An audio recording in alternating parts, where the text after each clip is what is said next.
שלום, אני יונתן, אני בן 48, נשוי ואב ל3 ילדים, המדהימים שנמצאים מסביבי. אני יושב פה בשולחן כמו בכל יום, עם הילדים, עם שיעורי הבית, עם החיים. לפני כ-20 שנה חליתי במחלת לב, אבל במשך 2 עשורים החזקתי מעמד די יפה. לפני כשנתיים הלב שלי קרס, ועברתי השתלת לב מלאכותי. מכשיר שמחובר אליי. אתם רואים? זה המכשיר. אני חי איתו יום ולילה. הלב הזה שומר עליי, אבל הוא לא אמור להישאר, הוא רק גשר.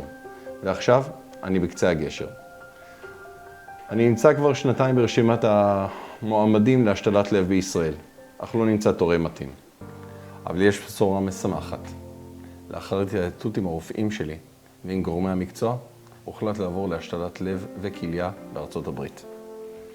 ניתוח די מורכב במרכז רפואי מוביל בסן דייגו, שהוא הסיכוי היחיד שלי כרגע לחיים יציבים.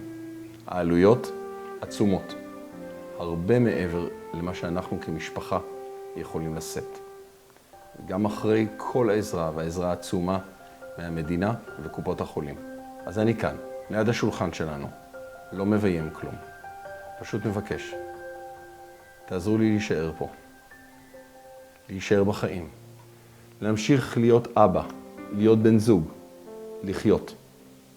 כל תרומה, כל שיתוף, מקרבים אותי אל הלב החדש שלי, אל החיים. תודה רבה.